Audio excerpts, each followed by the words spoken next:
Well, this is 2009, and it's the bicentenary of Charles Darwin, and all over the world, eminent evolutionists are anxious to celebrate this, and what they're planning to do is to enlighten us on almost every aspect of Darwin and his life and how he changed our thinking. I say almost every aspect because there's one aspect of this story which they have thrown no light on, and they seem anxious to skirt around it and step over it and talk about something else. So I'm going to talk about it. It's the question of why are we so different from the chimpanzees? We get the genetics keeping on telling us how extremely closely we are, hardly any genes of difference, very, very closely related. And yet, when you look at the phenotypes, there's a chimp, there's a man. It's astoundingly different, no resemblance at all. I'm not talking about airy-fairy stuff about culture or psychology or behavior. I'm talking about ground-based, nitty-gritty, measurable physical differences. That one is hairy and walking on 4 legs. That one is a naked biped. Why? I mean, then if I'm a good Darwinist, I've got to believe there's a reason for that. If we change so much, something must have happened. What happened? Now, 50 years ago, that was a laughably simple question. Everybody knew the answer. They knew what happened. The ancestors to the apes stayed in the trees. Our ancestors went out onto the plain. That explained everything. We had to get up on our legs to peer over the tall grass or to chase after animals or to free our hands for weapons. And we had got so overheated in the chase that we had to take off that fur coat and throw it away. Everybody knew that for generations, but then in the 90s, something began to unravel. The paleontologists themselves looked a bit more closely at the accompanying microfauna that lived in the same time and place as the hominids, and they weren't savanna species. And they looked at the herbivores, and they weren't savanna herbivores. And then they were so clever, they found a way to analyze fossilized pollen. Shock horror. The fossilized pollen was not of savanna vegetation. Some of it even came from lianas, those things that dangle in the middle of the jungle. So we're left with a situation where we know that our earliest ancestors were running around on 4 legs in the trees before the savanna ecosystem even came into existence. This is not something I've made up. It's not a minority theory. Everybody agrees with it. Professor Tobias came over from South Africa and spoke to University College London. He said, everything I've been telling you for the last 20 years, forget about it. It was wrong. We've got to go back to square one and start again. It made him very unpopular. They didn't want to go back to square one. I mean, it's a terrible thing to happen. You've got this beautiful paradigm. You've believed in it from generations. Nobody has questioned it. You've been constructing fanciful things on top of it, relying on it to be as solid as a rock, and now it's whipped away from under you. What do you do? What does a scientist do in that case? Well, we know the answer because Thomas S. Schoon wrote a seminal treatise about this back in 1962. He said, what scientists do when a paradigm fails is, guess what? They carry on as if nothing had ever happened. If they haven't got a paradigm, they can't ask the question. So they say, yes, it's wrong, but supposing it was right. And the only other option open to them is to stop asking the questions. So that is what they have done now. That's why you don't hear them talking about it, yesterday's question. some of them have even elevated it into a principle, what we ought to be doing. Aaron Filler from Harvard says, isn't it time we stop talking about selective pressures? I mean, why don't we talk about, look, there's chromosomes and there's genes, and recall what we see. Charles Darwin must be spinning in his grave. He knew all about that kind of science, and he called it hypothesis-free science, and he despised it from the bottom of his heart. And if you're going to say, I'm going to stop talking about selective pressures, you can take the origin species and throw it out of the window, because it's about nothing else but selective pressures. And the irony of it is that this was one occasion of a paradigm collapse where they didn't have to wait for a new paradigm to come up. There was one waiting in the wings. It had been waiting there since 1960, when Alistair Hardy, a marine biologist, said, I think what happened, perhaps our ancestors had a more aquatic existence for some of the time. He kept it to himself for 30 years, but then the press got hold of it and all hell broke loose. All his colleagues said, this is outrageous, you've exposed us to public ridicule. You must never do that again. And at that time, it became set in stone.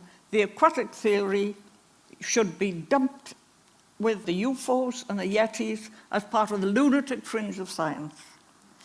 Well, I don't think that. I think that Hardy had a lot going for him. I'd like to talk about just a handful of what have been called the hallmarks of mankind, the things that make us different from everybody else and all our relatives. Let's look at the naked skin. It's obvious that most of the things we think about that have lost their body hair, mammals without body hair, are aquatic ones, like the dugong, the walrus, the dolphin, the hippopotamus, the manatee, and a couple of wallowers in mud like the babirusa. And you're tempted to think, well, perhaps, could that be why we are naked? I suggested that people said, no, no, no. Look, I mean, look about the elephant. You've forgotten all about the elephant, haven't you? So back in 1982, I said, well, perhaps the elephant had an aquatic ancestor. Peals of merry laughter. That's crazy woman. She's off again. She'll say anything, would she? But by now, everybody agrees that the elephant had an aquatic ancestor. They've come round to agree that all those naked pachyderms had aquatic ancestors. The last stop out was the rhinoceros. Last year in Florida, they found extinct ancestors for rhinoceros and said, seems to have spent most of its time in the water. So this is a close connection between nakedness and water. As an absolute connection, it only works one way. You can't say all aquatic animals are naked, because look at the sea otter. But you can say that every animal that has become naked has been conditioned by water in its own lifetime or the lifetime of its ancestors. I think this is significant. The only exception is the naked Somalian mole rat, which never puts its nose above the surface of the ground. Then take bipedality. Here you can't find anybody to compare it with, because we're the only animal that walks upright on two legs. But you can say this, all the apes and all the monkeys are capable of walking on two legs if they want to, for a short time. There's only one circumstance in which they always, all of them, walk on two legs, and that is when they're wading through water. Do you think that's significant? David Attenborough thinks it's significant as the possible beginning of our bipedalism. Look at the fat layer. We have got under our skin a layer of fat all over. Nothing in the least like that in any other primate. Why should it be there? Well, they do know that if you look at other aquatic mammals, the fat that in normal land animals is deposited inside the body wall, around the kidneys and the intestines and so on, has started to migrate to the outside and spread out in a layer inside the skin. In the whale, it's complete. No fat inside at all in blubber outside. We cannot avoid the suspicion that in our case, it started to happen. We have got skin lined with this layer. It's the only possible explanation of why humans, if they're very unlucky, can become grossly obese in a way that would be totally impossible for any other primate, physically impossible. Something very odd about our fatty never explained. The question of why we can speak. We can speak, and the gorilla can't speak. Why? Nothing to do with his teeth or his tongue or his lungs or anything like that. Purely to do with its conscious control of its breath. You can't even train a gorilla to say ah on request. The only creatures that have got conscious control of their breath are the diving animals and the diving birds. It was an absolute precondition for our being able to speak. And then again, there's the fact that we are streamlined. Try to imagine a diver diving into water, hardly makes a splash. Try to imagine a gorilla performing the same maneuver. And you can see that compared with gorilla, we are halfway to being shaped like a fish. I'm trying to suggest that for 40-odd years, this aquatic idea has been miscategorized as lunatic fringe, and it is not lunatic fringe. And the ironic thing about it is that they are not staving off the aquatic theory to protect a theory of their own, which they're all agreed on and they love. There is nothing there. They're staving off the aquatic theory to protect a vacuum. Now then,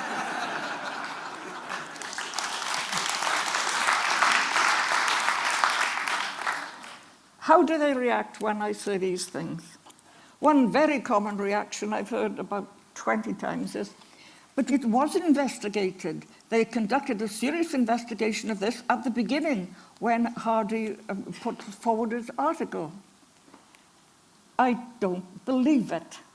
For 35 years, I've been looking for any evidence of any incident of that kind, and I've concluded that that's one of the urban myths. It's never been done.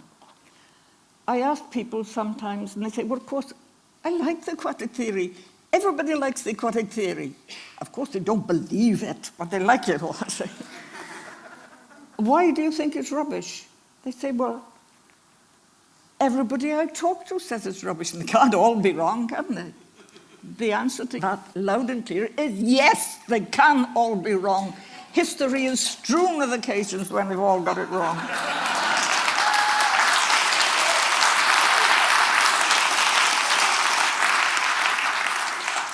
And if you've got a scientific problem like that, you can't solve it by holding a head count and saying, more of us say yes and say no. Apart from that, some of the heads count more than others. Some of them have come over. There was Professor Tobias, he's come over. Daniel Dennett, he's come over. Sir David Attenborough, he's come over. Anybody else out there? Come on in, the water's lovely. And now we've got to look to the future. Ultimately, one of three things is going to happen. Either they will go on for the next 40 years, 50 years, 60 years. Yeah, well, we don't talk about that. Let's talk about something interesting. That would be very sad. The second thing that could happen is that some young genius will arrive and say, I've solved it. It was not the savannah, it was not the water, it was this. No sign of that happening either. I don't think there's a third option. So the third thing that might happen is a very beautiful thing. If you look back at the early years of the last century, there was a standoff and a lot of bickering and bad feeling between the believers in Mendel and the believers in Darwin. It ended with a new synthesis, Darwin's ideas and Mendel's ideas blending together. And I think the same thing will happen here. You'll get a new synthesis. Hardy's ideas and Darwin's ideas will be blended together, and we can go forward from there and really get somewhere. That would be a beautiful thing. It would be very nice for me if it happened soon.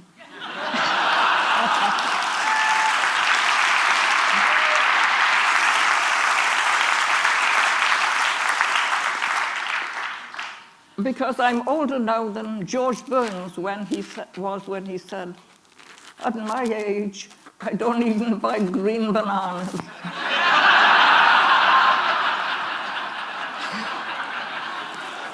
So if it's going to come and it's going to happen, what's holding it up? I can tell you that in 3 words. Academia says no. They decided in 1960 that belongs with the UFOs and the Yetis, and it's not easy to change their minds. The professional journals won't touch it with a barge pole. The textbooks don't mention it. The syllabus doesn't mention even the fact that we're naked, let alone look for a reason to it. Horizon, which takes its cue from the academics, won't touch it with a barge pole. So we never hear the case put for it, except in jocular references to people on the lunatic fringe. I don't know quite where this diktat comes from. Somebody up there is issuing the commandment, thou shalt not believe in the aquatic theory. And if you hope to make progress in this profession, and you do believe it, you better keep it to yourself, because it will get in your way. So I get the impression that some parts of the scientific establishment are sort of morphing into a kind of priesthood. But you know, that makes me feel good, because Richard Dawkins has told us how to treat a priesthood. He says, firstly, you've got to refuse to give it all the excessive awe and reverence that it's been trained to receive. Right, I'll go ahead with that. And secondly, he says, and you must never be afraid to rock the boat. I'll go along with that too. Thank you very much.